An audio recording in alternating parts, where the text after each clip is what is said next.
جب وہ دعا سن لی گئی تو پھر یہ واقعہ ہوا۔ 2 تھکے دبلے پیاسے اونٹوں پہ 40 دن کی مسافت کے بعد وہ فلسطین سے اس بے آب و گیاہ وادی میں پہنچے۔ وہ وادی رنگت کے دھوپ جلے گرم خشک پہاڑوں کے بیچ تھی۔ وادی میں پانی کی ایک بوند نہ تھی، نہ کوئی سایہ دار درخت۔ نکیلے پتھروں اور لال لال مٹی میں اگی خال خال کانٹوں بھری جھاڑیاں تھیں جو پکڑ لیتی تھیں۔ اس وادی میں انہیں اپنے اولاد کے ایک حصے کو بسانے کے بعد خدا کا محترم گھر بنانے کے لیے کہا جانا تھا۔ وہ وادی بکا تھی۔ وادی بکا اس وقت تک نہ کوئی گاؤں تھا، نہ قصبہ، نہ شہر، دور دور تک انسانی آبادی کا کوئی نام و نشان تک نہ تھا۔ وہ تنگ سی وادی تھی، سب طرف سے خشک بنجر دھوپ میں کھڑے جلے پہاڑوں سے گھری ہوئی تھی۔ ان پہاڑوں میں 3 درے تھے، یہاں آنے جانے کے یہی رستے تھے۔ ایک شمال کی سمت شام کو جاتا تھا، دوسرا جنوب میں دور یمن کے کنارے تک پہنچتا تھا، تیسری راہ قریب کے سمندر بحر احمر کے صحرائی علاقے سے ہوتی ہوئی اوپر فلسطین کو لوٹ جاتی تھی۔ اسی راستے سے 2 اونٹوں پر سوار ہو کے وہ میاں بیوی ایک شیر خوار بچے کو لے کر ادھر آ گئے تھے۔ آنے والا مرد 86 سال کی عمر میں مضبوط اعصاب کا مالک نظر آتا تھا۔ خشک گرم صحرا کی لمبی مسافت سے اس کی جلد پر سرخی مائل جھریاں پڑی ہوئی تھیں۔ قد دراز تھا، ہڈیوں کے جوڑ بھاری تھے، سر کے بال کپڑے میں بندھے تھے۔ سفر کی تھکان کے باوجود خیر بانٹتے چہرے پر چراغوں کی طرح بولتی بڑی بڑی آنکھیں بڑی جاندار تھیں۔ جدھر ایک نظر دیکھ لیتی لگتا ادھر بوٹا اگائے گا۔ یہ خدا کے انتہائی برگزیدہ نبی سیدنا ابراہیم علیہ السلام تھے۔ ان کے ہمراہ ان کی 40 سالہ زوجہ سیدہ ہاجرہ تھی اور ایک شیر خوار بچہ تھا۔ وہ بچہ سیدنا اسماعیل علیہ السلام تھا۔ اسماعیل کے معنی ہیں سنا گیا، جسے اللہ نے سن لیا۔ پتہ نہیں حضرت اسماعیل علیہ السلام کے والد محترم سیدنا ابراہیم علیہ السلام نے کب یہ دعا کی تھی کہ میرے اللہ میری اولاد میں سے اپنا لاڈلا رسول لانا۔ خدا نے وہ دعا سن لی۔ انبیاء تو خدا نے حضرت ابراہیم کے دوسرے بیٹے حضرت اسحاق علیہ السلام کی اولاد سے زیادہ پیدا کیے، مگر جس نبی آخر زمان حضرت محمد مصطفیٰ صلی اللہ علیہ وسلم کو پوری بنی نوع انسانیت کے لیے معیار اور پیمانہ بنا کر بھیجنا تھا، جس کے قلب پہ اپنی کہی ہوئی ساری باتوں، سارے صحیفوں کو مکمل کر کے قرآن کی صورت میں نازل کرنا تھا، جنہیں بنائی گئی تمام تر تخلیقات کا آقا صلی اللہ علیہ وسلم بنانا تھا، انہیں حضرت اسماعیل علیہ السلام کی اولاد سے ہونے کا شرف بخشا جانا تھا۔ اب خدا جانے خدا نے پہلا فیصلہ کون سا کیا، اپنے گھر کو اس بے آب و گیاہ وادی میں بنوانے کا ارادہ، یا اسی وادی میں پیدا کیے جانے والے اپنے لاڈلے رسول آخر صلی اللہ علیہ وسلم کا، جس کی نسبت کو خدا اپنے گھر کی پہچان بنانا چاہتا تھا؟ شاید دونوں ارادے ایک ہی ساتھ ہوئے ہوں۔ اپنے گھر کا جب خدا نے سوچا ہو تو اپنے آخری نبی صلی اللہ علیہ وسلم کا آبائی شہر طے کر لیا ہو، یا سب سے پہلے اپنے لاڈلے آخری رسول صلی اللہ علیہ وسلم کی روح تخلیق کی ہو تو ہی تہیہ کر لیا ہو۔ یہیں اپنے رب کے آبائی شہر میں اس کے گھر کے پڑوس میں اپنا گھر بنوانا ہے، اور اسے اسی ہاتھوں سے سجوانا بھی ہے، ساری جہاں کو دکھلوانا بھی ہے۔ کچھ نہ کچھ کبھی نہ کبھی تو طے ہوا ہوگا، ورنہ یہ کیسے ہو جاتا ہے؟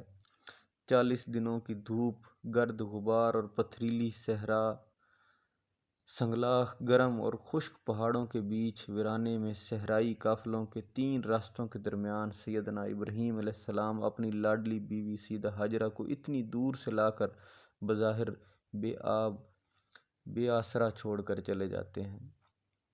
اپنے شیر خوار بچے اسماعیل کے ساتھ خود اکیلے واپس پلٹ کر چلے جاتے ہیں۔ 40 دن کا وہی گزرا ہوا سفر دوبارہ گزارنے لگے۔ جدھر ان کی پہلی بیوی سیدہ سارہ علیہ السلام ان کی منتظر تھیں۔ کہتے ہیں وہ سیدہ سارہ کے کہنے سے ادھر آئے تھے۔ سیدہ سارہ چونکہ خود اس وقت تک بے اولاد تھیں، ان سے اپنے شوہر کی دوسری بیوی کا بیٹا نہ سہا گیا، دونوں ماں بیٹے کے دیس نکالنے کا مطالبہ کر دیا۔ ماننے والے اس کہاوت کو بھی مان لیتے ہیں، مگر حیرت ہے انہیں یہ خیال نہیں آتا کہ یہ تو سوچیں کہ سیدہ سارہ کا مطالبہ ماننے کے لیے خدا کے دوست اور انتہائی برگزیدہ نبی سیدنا ابراہیم علیہ السلام اپنی بیوی ہاجرہ علیہ السلام اور اسماعیل علیہ السلام کو فلسطین سے لے کر 1.25 مہینے تک چلتے چلتے کہاں جا کے رکتے ہیں، کہاں بیوی اور بچے کو چھوڑتے ہیں؟ وہ کون سی جگہ تھی؟ وہ جگہ کس نے طے کی تھی؟ سیدہ سارہ نے، سیدہ ہاجرہ نے، سیدنا ابراہیم نے، یا سیدہ ابراہیم کے خدا نے؟ خدا کے حکم کے بنا نہ وہ چلتے تھے نہ رکتے تھے۔ دیکھنا یہ ہے وہ کون سی جگہ ہے، وہاں کیا تھا اس وقت اور کیا ہونے والا تھا۔ بی بی ہاجرہ کو بھی وہ بے آب و گیاہ ویرانہ ہی لگا تھا۔ دور دور تک نہ پانی کا نشان، نہ کوئی پودا، نہ کوئی پیڑ، نہ کوئی انسان، نہ کوئی انسانوں کی بستی۔ ایسی جگہوں پر کون رکتا ہے، کون بچتا ہے، کون بستا ہے؟ مگر وہ بس گئیں، ٹھہر گئیں اور ہمیشہ کے لیے قائم کر دی گئیں، وہ بھی ایسے کہ ان کا چلنا پھرنا دوڑنا رکنا ہمیشہ کے لیے امر کر دیا گیا، بار بار دہرانے کے لیے، نہ کوئی بھول نہ جائے، کوئی بھول بھی نہ رہے، کہ کبھی کبھی بظاہر نظر آتے، محسوس ہوتے اور موجود تمام تر خطرات کے باوجود بغیر کسی آسودگی کے، کسی بھی سہارے کے انسان نہ صرف زندہ رکھا جاتا ہے بلکہ وہ آنے والی انسانی نسلوں کا معیار بن جاتا ہے، ورنہ صحرا، پہاڑ اور گرم سورج کے نیچے بنا بوند پانی اور ایک ہرے پتے کے سائے کے بغیر وہاں پورے کا پورا ایک کنبہ ہی نہیں بسا۔ وہ جگہ، وہ مقام نسل انسانی کے لیے تمام تر قافلوں کی منزل بنا دیا گیا۔ سمت نما بن کے آنے والے عظیم ترین رہنما کی اسی قبیلے سے آمد ہوتی ہے اور ساری دنیا کو مسافرت پہ نکلے انہی لوگوں کے ہاتھوں بنے مقدس گھر کی طرف یہیں بلایا جاتا ہے۔ یہ وہی جگہ تھی جہاں 40 دن کی مسافت کے بعد عین اسی جگہ رکا گیا تھا۔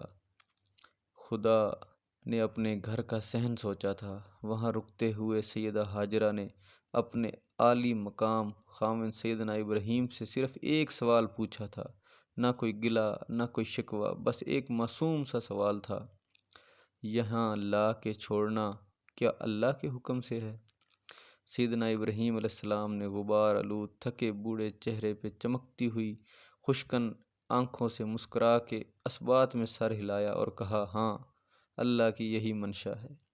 سیدہ ہاجرہ نے پھر کوئی سوال نہیں کیا، ان کا چہرہ دھمک گیا، 1.25 مہینے کی دھول اور دھوپ جیسے یکلخت ان کے چہرے سے سرک گئی، گود میں کھلبلاتے شیرخوار بچے کی پیاس بیج جیسے اکائی میں اگی پکی ہوئی کھجوروں کا پیڑ بن گیا۔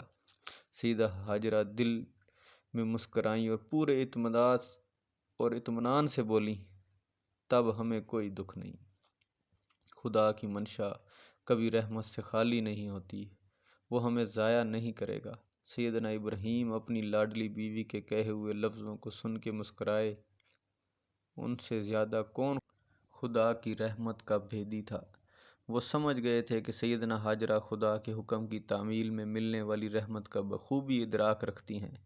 وہ خود کیا اپنے منہ سے انہیں تسلیاں دیتے، فرشتے آ کر سیدہ ہاجرہ کو خوشخبریاں دیتے۔ ایک رات صحرا بیاباں میں بیوی بچے کے ساتھ رہے، صبح خاموشی سے اپنی بیوی اور بچے کو دیکھا، ان کے ماتھے چومے اور پلٹ گئے۔ مدتوں سے سیدنا ابراہیم علیہ السلام سفر میں تھے، بچپن، لڑکپن، جوانی ایران، عراق، اردن، شام اور مصر میں گزری، فوت فلسطین میں ہوئے، جرون میں مدفون ہیں۔ کہتے ہیں کہ کرۂ ارض پر ایک علاقہ تہذیب کے اولین مراکز میں سے تھا، وہ تھا دجلہ اور فرات کے درمیان کا 700 میل لمبا ہرا بھرا زرخیز علاقہ۔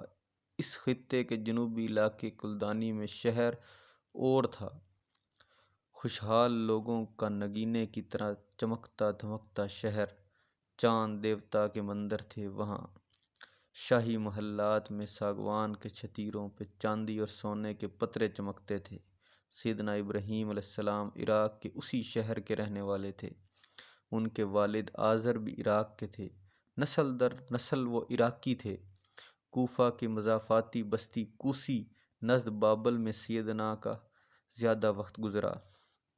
ایک بار ادھر قحط آ گیا، ان کا کنبہ 1 سال کے لیے عراق سے نکل کر ایران کے شہر ہرمز چلا گیا، وہیں سیدنا ابراہیم کی ولادت ہوئی۔ یہ 2100 قبل مسیح کے لگ بھگ کا واقعہ ہے۔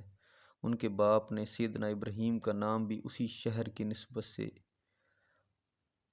ہرمز ہی رکھ دیا۔ کبھی کبھی باپ کا رکھا ہوا نام تھوڑی قائم رہتا ہے۔ پیدا ہونے والے بچے کی نسبت میں تو خدا کا دوست اور انبیاء کا باپ ہونا لکھا تھا۔ ان کے بخت میں سیدنا ابراہیم علیہ السلام کے نام سے قائم ہونا رقم تھا۔ ویسے ہی ہوا۔ قحط کے دن ختم ہو گئے، ان کا کنبہ عراق میں اپنے آبائی علاقے حران میں واپس آیا اور بابل سلطنت تھی۔ بادشاہ نمرود کہلاتا تھا۔ بت پرستی کا رواج تھا۔ خود سیدنا ابراہیم علیہ السلام کا والد نام کا تارخ اور نسب کا آزر تھا۔ لکڑی کے بت بنا بنا کے روزی کماتا تھا بڑھئی بت سلیقے سے بناتا تھا۔ ایک زمانہ تھا کہ وہ بت بنا کے اپنے کم عمر بیٹے ابراہیم کو دیتا کہ جا بیچا۔ باپ کا حکم وہ نہ ٹالتے۔ سیدنا ابراہیم بت بیچنے خوانچہ سر پر رکھ کے نکل جاتے۔ دل ایک ان دیکھے خدا کو دیکھتا رہتا۔ بازار میں جا کے سیدنا آواز دیتے، ہے کوئی جو مجھ سے ایسی چیز خریدے جو نہ کوئی فائدہ دے نہ نقصان۔ سیدنا ابراہیم سے وہ بت تو نہ بکتے۔ ان نہ بکتے بتوں کا شہرہ بہت ہوا۔ ان بتوں کی بادشاہ کے دربار تک رسائی ہوئی۔ بادشاہ سیدنا ابراہیم اور اس کے والد کو جانتا تھا، پہچانتا بھی تھا۔ اچھے اچھے بت بنا کے لانے کی وجہ سے سیدنا ابراہیم کے والد کو بادشاہ سے بہت انعام ملتے تھے۔ وہ انہی انعامات کو پا کے اپنی خوش بختی کا گمان پالے بیٹھا تھا۔ ان کے خیال میں اس کا نصیب چمک رہا تھا۔ اسے تھوڑی پتہ تھا کہ نصیب کا چاند گھر کی خوشحالی سے نہیں چمکتا۔ انہیں یہ بھی خبر نہیں تھی کہ رہتی دنیا تک ان کے خوش بخت بیٹے کا نام اس کی بت تراشی سے نہیں بلکہ بت پاشی سے مشہور ہونا ہے۔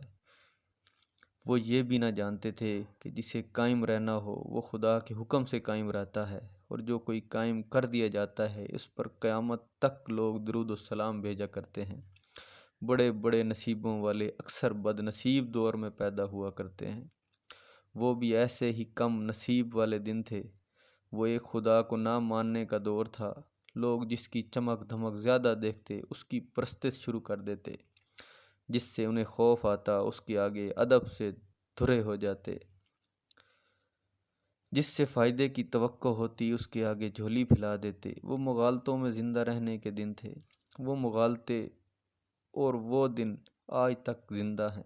سیدنا ابراہیم علیہ السلام تھے تو بت بنانے والے کے بیٹے، مگر تھے ایک خدائے واحد کے پرستار۔ کسی کو سمجھ نہ آتی کہ جو بات باپ نہیں بتاتا وہ بیٹا کیسے جان لیتا ہے، کیسے سیکھ جاتا ہے، کیسے کہہ دیتا ہے۔ بچپن ہی سے سیدنا ابراہیم کے دل و دماغ خدائے واحد کے الواحی نور سے بھیگے ہوئے تھے۔ کہنے کو یہ بھی کہا جاتا ہے کہ 15 برس تک اوائل عمری ان کی ایک غار میں گزری۔ ان کے والدین کو خوف تھا کہ بادشاہ وقت نمرود ان کے بیٹے کو قتل نہ کروا دے۔ فرعون اور موسیٰ کی کہانی کی طرح یہاں بھی کہاوت بتائی گئی ہے کہ نمرود کو اس کے جوتشیوں نے ایک ایسے بچے سے ڈرایا تھا جسے پیدا ہونا تھا۔ فلاں وقت فلاں جگہ پر پیدا ہونے والا بچہ تجھے رسوا کرے گا۔ کہتے ہیں نمرود نے بچے مارنے شروع کر دیے۔ سیدنا ابراہیم کی والدہ جنگل میں ابراہیم کو جنم دے آئیں۔ ماں چوری چوری جا کے کھلاتی پلاتی، شاید اس میں خدا کی کوئی حکمت ہو، کوئی رمز ہو، کوئی راز ہو۔ خدا نے جسے اپنی خدائی میں سے چن کے دوست بنانا ہو وہ اسے مٹی پتھر یا لکڑی کے خدا بنانے والے کے رزق سے نہیں پالتا۔ سیدنا ابراہیم جنگل کی پاکیزہ اور معصوم فضا میں اپنا انگوٹھا چوستے رہتے 15 برس کے ہو گئے۔ جب وہ اپنے گھر آئے تو گھر میں بت بنتے دیکھے اور بکتے بھی دیکھے۔ وہ جانتے تھے کہ تو سب کچھ تھے، مگر ان کے بتانے کا طریقہ الگ تھا۔ وہ بتوں کے خریدار بت پرستوں سے ان کے خداؤں کا اتا پتہ پوچھنے لگے۔ کوئی دور چمکتے ستارے کی طرف انگلی اٹھاتا اور کہتا، کیسا چمک رہا ہے میرا خدا۔ سیدنا ابراہیم اسے روکے رکھتے۔ تھوڑی دیر میں چاند نکل آتا، پھر وہ افق کی سیڑھیاں چڑھ کے دھیرے دھیرے اوپر آ جاتا۔ کچھ دیر پہلے چمکتے ہوئے ستارے کی روشنی چاند کی چاندنی میں مانند پڑ جاتی ہے۔ سارے ستارے ایک چاند کی چمکتی چاندنی کی چادر سے پھسل جاتے، جیسے چاند کی چاندنی نے آسمان کی سلیٹ پہ ہاتھ مار کے ان ستاروں کو مٹا دیا ہو۔ سیدنا ابراہیم مسکرا کے ستارے کو خدا سمجھنے والے بت پرست کو دیکھتے اور کہتے کہ اب تیرے ستارے سے بڑا چمکنے والا چاند آ گیا ہے، اسے خدا مان لیں۔ ستاروں کا پرستار کھسیانہ ہو جاتا اور ستاروں کو چھوڑ کے چاند کی پوجا کرنے لگتا۔ رات بھر وہاں پوجا پاٹ ہوتی رہتی۔ سیدنا ابراہیم کبھی کبھی ایسی راتوں کی سحر دیکھنے رک جاتے تھے، جب صبح کی سفیدی رات کا سینہ چیر کے روشنی کا بھپکا چھوڑتی اور ایکا ایکی میں سورج آگ بگولا ہوا سر اٹھا کے کھڑا ہو جاتا تو چاند جہاں ہوتا وہیں دبک جاتا۔ سیدنا ابراہیم رات بھر چاند کی آرتی اتارنے والے پجاری کا ہاتھ پکڑ کے کھینچ کے لاتے اور سورج کے سامنے کھڑا کر کے پوچھتے، اب بول تیرے چاند سے بڑا تو یہ ہے، اب کیا اسے پوجو گے؟ پجاری بے دلیل ہو جاتا، مگر جنہیں ایک سے زیادہ خداؤں کو پوجنے کی عادت ہوتی ہے، انہیں چاند کے بعد سورج کی پوجا سے کیا خوف آنا تھا۔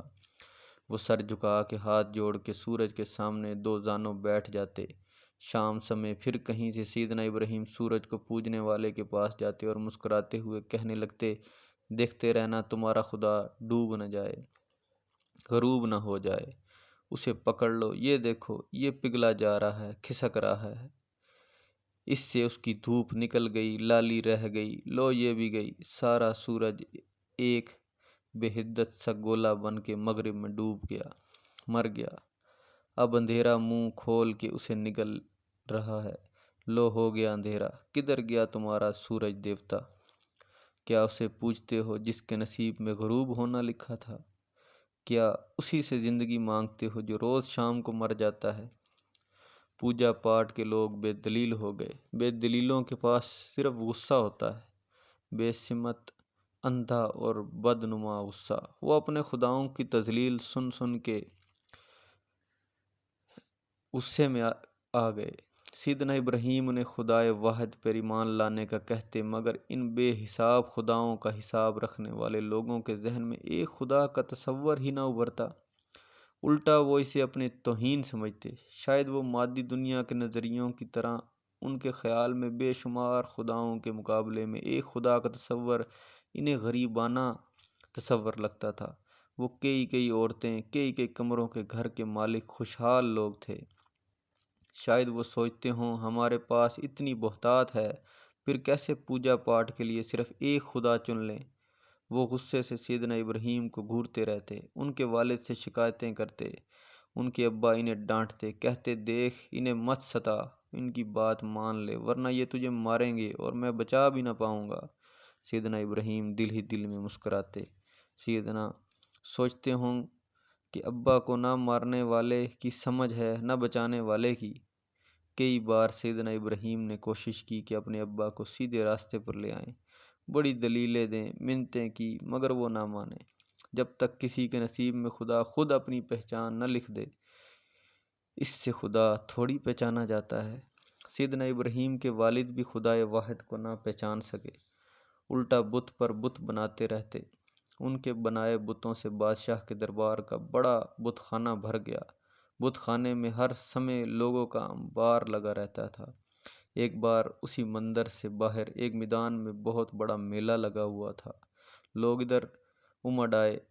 مندر کا پراہوت اور سیدنا ابراہیم کے والد آزر بھی میلہ دیکھنے نکل گئے۔ سیدنا ابراہیم کے ہم جولیوں نے انہیں بھی میلے پر چلنے کا کہا۔ ان کی طبیعت بتوں کی بہتات سے بوجھل ہو چکی تھی۔ پوری بات انہیں کھول کر کیا کہتے، جان چھڑانے کے لیے اتنا کہہ دیا، جاؤ تم لوگ میلہ دیکھو، میری طبیعت ٹھیک نہیں۔ طبیعت ٹھیک کیسے رہتی جب ان کے باپ کے بنائے ہوئے بتوں کا مندر بھی ہجوم کھڑا تھا اور ان کے دل و دماغ پہ ایک خدائے واحد کی مقدس روشنی نے ہلچل مچائی ہوئی تھی۔ سب لوگ سیدنا ابراہیم کو چھوڑ کے چلے گئے، سارا مندر سونا رہ گیا، اندر بت ہی بت، کوئی بڑا کوئی چھوٹا۔ سیدنا ابراہیم شاید اسی تاڑ میں تھے، انہوں نے میلے ٹھیلے سے کیا لینا تھا، ایک کلہاڑا کہیں قریب سے مل گیا، سیدھے مندر کے اندر گئے۔ اندر بے جان بے زبان لکڑی مٹی پتھر سے تراشے ہوئے بت کھڑے تھے۔ سیدنا ابراہیم نے کلہاڑے مار مار کے سارے بتوں کے حلیے بگاڑ دیے، کسی کی ٹانگ، کسی کی بازو، کسی کندھے سے لٹک رہے تھے، کسی کی شکتی دینے والی ہاتھ ساری انگلیاں سمیت کلائیوں سے کٹ گئیں، کچھ کی گردن کے پیچھے وار ہوا تو بت کے چہرے کی تھوڑی سینے پہ لٹکنے لگی، کسی کی گردنیں کٹ گئیں۔ وہ بت خانہ جہاں تھوڑی دیر پہلے بتوں کی پوری منڈی کھڑی ہوئی تھی، خوفناک منصوبہ بندی کرتی ہوئی نظر آ رہی تھی، ابھی انہی کی مقتل گاہ بن چکی تھی۔ سارا بت خانہ بتوں کے ٹوٹے ٹکڑوں سے بھرا پڑا تھا۔ سیدنا ابراہیم نے کوئی بت سلامت نہ چھوڑا سوائے ایک بڑے بت کے، کسی کا ماتھا پھوڑ دیا، کسی کا پیٹ پھاڑ دیا، بس ایک بڑا بت جو شاید سارے پنڈال میں اونچے لمبے قد کاٹ کے لحاظ سے بتوں کی منڈلی کا سردار لگتا تھا، اسے نہ گھائل کیا اور اسے صحیح سلامت رہنے دیا۔ کلہاڑا لا کے اس کے کندھے پہ رکھ دیا اور ہاتھ جھاڑ کے بت خانے سے باہر چلے گئے۔ شاید بتانا یہ تھا کہ اگر ایک سے زیادہ خدا کہیں اکٹھے ہو جائیں تو پھر جیت صرف ایک سب سے بڑے کی ہوتی ہے۔ میلہ دیکھ کے بت پرست بت خانے میں آئے تو ان کی آنکھیں ابل کر ان کے چہروں سے باہر آ گئیں، منہ کھلے کے کھلے رہ گئے، ان کی حلق بے آواز ہو گئے، ان کے اوسان خطا ہو گئے، ان کے خدا ان کے پیروں میں ٹوٹے کٹے پڑے تھے، ایسے گھائل اور شکستہ جیسے کسی جنگ میں لٹی پٹی سینہ آخری سانسیں لے رہی ہو۔ بت پرستوں کے سامنے ان کے خدا مر رہے تھے، صرف ایک اونچا بت سلامت تھا، اس کے کندھے پہ کلہاڑا جھول رہا تھا۔ یہ کس کی شرارت ہے؟ آزر نے بت خانے میں آتے ہی اونچی آواز میں پوچھا۔ وہ کون ہونا ہے؟ تیرا بیٹا ہی ہے؟ ہاں وہی ہے ہمارے بتوں کو برا بھلا کہنے والا، اس بار اسے ہم نے نہیں چھوڑنا۔ دیکھو ہمارے خداؤں کا کیا حال کیا ہے، کتنی بے دردی سے مارا ہے تیرے بیٹے نے ہمارے خداؤں کو۔ میرا بھی تو یہی خدا ہے، ہم نہیں چھوڑیں گے اسے۔ نہ چھوڑو، میرے تو ہاتھ کے بنے بت اس نے توڑے ہیں، تم اسے توڑ دو، نہ اسے یوں توڑو کہ آسان موت نہیں مارنا۔ چلو بادشاہ کے پاس چلتے ہیں۔ پتہ نہیں وہ لوگ بادشاہ کے پاس اکٹھے ہو کے گئے یا ایک ایک کر کے، شاید بادشاہ بھی وہ تماشا دیکھنے ادھر آ گیا ہو۔ بہرحال وہ لوگ سیدنا ابراہیم کو پکڑ کر لے آئے، بت خانے کے اندر کٹے پٹے بتوں کو دکھا کے پوچھنے لگے، بولو یہ حال تم نے کیا ہے ان کا؟ سیدنا مسکرائے کہنے لگے، مجھ سے کیوں پوچھتے ہو؟ کہنے لگے، اور کس سے پوچھیں، ان کا خون کھول رہا تھا، وہ دیکھیں وہ سامنے تمہارے خداؤں کا سب سے بڑا بت سلامت کھڑا ہے، کلہاڑا اسی کے کندھے پہ جھول رہا ہے، جا کے اس سے پوچھو تو صحیح۔ سیدنا ابراہیم شاید یہ کہتے ہوئے مسکراہٹ اپنی روک نہ سکے، کیا پتہ اسی کلہاڑے سے ان کی درگت بنی تو اسی کلہاڑے سے درگت تھی، مگر اس لمحے بت پرست سیدنا ابراہیم کا سوال سن کے لاجواب ہو چکے تھے۔ بولے، تو کمال کی بات کرتا ہے، یہ کوئی تھوڑی بول سکتا ہے، پھر تم لوگ آ کر اسے کیا سنتے ہو؟ ہم تو اپنا دکھڑا اسے سناتے ہیں۔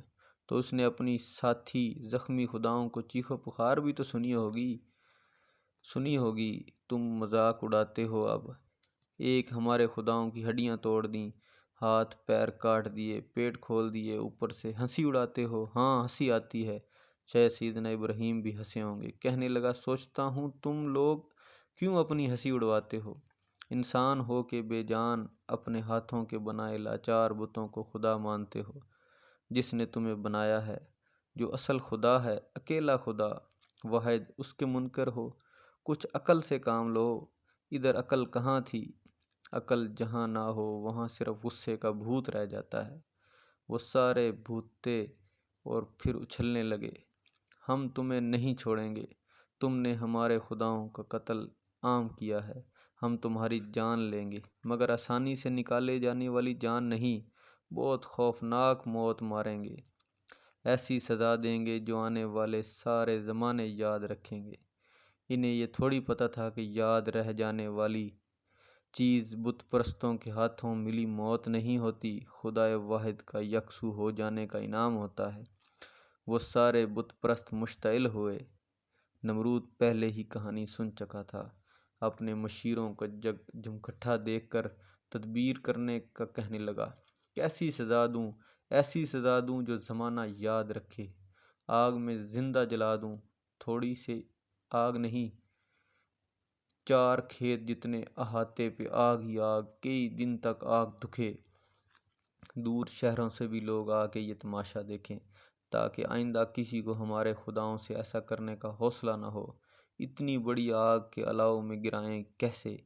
ایک بڑا سا جھولا بناؤ، اونچے بانس گاڑ کے اس کے اندر سے اسے باندھ کے عین تکتی ہوئی آگ کے قلب میں پھینک دو۔ یہ صحیح ہے، یہ صحیح طریقہ ہے۔ نمرود کو منصوبہ پسند آ گیا۔ حکم دے دیا گیا، آگ جلاتے جاؤ، لکڑیاں کٹھی کر کے لاتے جاؤ۔ قرب و جوار کے جنگل کاٹ کے انہی نے ایک میدان لکڑیوں سے بھر دیا۔ سارے میدان میں آگ دھکنے لگی۔ کئی دنوں تک الاؤ ایسا جلایا گیا کہ میلوں تک اس کی تپش جاتی رہی۔ الاؤ کے آس پاس کوئی پرندہ بھی پر مارنے کی کوشش کرتا تو مر جاتا، بھن کر کباب ہو جاتا، اس کے پرخچے جلنے لگتے اور کٹے پروں والے پرندے کی کلابادیاں کھاتا آسمان سے گر کر آگ میں گرتا اور اس کا شعلہ بن جاتا۔ لوگ تماشا دیکھنے اکٹھے ہوئے۔ لوگوں کی سب سے بڑی تفریح ہمیشہ تماش بینی ہی رہی ہے۔ بادشاہ اور اس کی عوام کے لیے وہ دیکھنے کے لیے دیدنی نظارہ تھا۔ پھر وہ لمحہ آ گیا جب سیدنا ابراہیم کو دور سے اچھال کے آگ کے سمندر میں پھینکا جانا تھا۔ بت پرستوں کے چہروں پر انتقامی اور شیطانی مسکراہٹ تھی۔ وہ سیدنا ابراہیم کا چہرہ دیکھ کے حیران ہوتے۔ سیدنا ابراہیم کے چہرے پہ اطمینان اور سکون کے ڈھیر لگے ہوئے تھے۔ کہتے ہیں کہ آسمان پہ خدا بھی فرشتوں کی منڈلی لگائے سارا تماشا دیکھ رہا تھا۔ اس کے دوست کو وہ لوگ باندھ کے آگ میں جلانے کا تہیہ کیے ہوئے بیٹھے ہوں اور وہ کچھ نہ کرے۔ وہ جس کے حکم کے بغیر آگ جلانے کی طاقت کوئی چیز نہیں رکھتی، ہوا جس کے حکم سے نہیں چلتی، آگ جس کے حکم سے نہیں جلتی، پانی جس سے پوچھ کے سمندر سے بخارات بن کر نہیں اڑتے، آسمان کی طرف پھر بادلوں کو بوجھل بنائے ہوئے ہوا کی پشت پر سوار ہو کے وہاں تک اڑا کر لے کے جاتا ہے جہاں اسے برسنے کی اجازت ملی ہو۔ کائنات کا ایک ایک ذرہ، ذرے ذرے سے بنی سجی پھولوں سے، باغوں سے، یہ ساری دنیا صرف اسی خدا واحد کی فرما بردار ہے جو اس کا واحد خالق ہے۔ کائنات کی لکھی ڈائری میں وہ عجب لمحہ تھا۔ کائنات بنانے والے کے چہیتے دوست پہ کم عقل لوگوں کی یلغار ہوئی تھی۔ آگ کا جلاؤ سیدنا ابراہیم کو جلانے کا ارادہ باندھے ہوئے تھا، یہ سوچے بغیر، یہ سمجھے بغیر کہ جسے وہ آگ میں گرانے کا تہیہ کیے بیٹھے ہیں وہ نام کس خدائے واحد کا لیتا ہے، اپنے خدائے واحد کی وہ نشانیاں کیا کیا بتاتا آیا ہے۔ کیا اس کا خدا اتنا کمزور ہوگا کہ وہ اپنے دوست کو بچا بھی نہ پائے؟ انہیں جب خدا کا ہی شعور نہیں تھا پھر کیسے انہیں خدا سے اسے دوستی کے تقاضوں کا علم ہوتا؟ وہ بے عقل زمانے کا ہجوم تھا جس میں کھڑا ہر ایک کم عقل جلتے الاؤ کا گھیر دیکھ کر اپنے آپ کو کسی بھی خدائے واحد سے زیادہ مؤثر، قوی اور ذہین سمجھے بیٹھا تھا۔ انہیں تھوڑی پتہ تھا جو ہونے والا ہے۔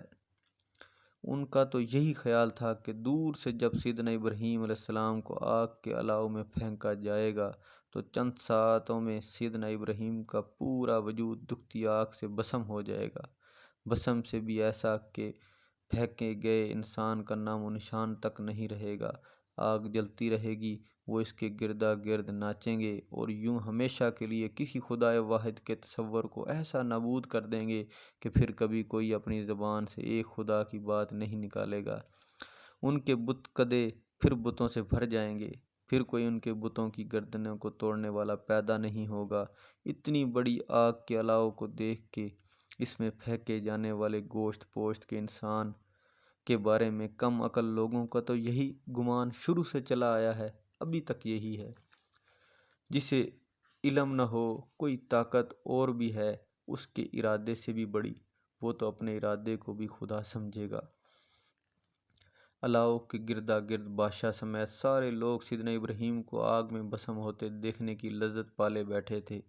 ہوا کچھ اور ہی، سیدنا ابراہیم علیہ السلام کو باندھ کے آگ کے الاؤ میں پھینکنے کا سمے آیا تو بھاگم بھاگ لوگ خدا کے ایک برگزیدہ فرشتے سیدنا ابراہیم کے کان میں آ کے کہا، آپ کہیں تو ابھی ساری آگ بجھا دوں؟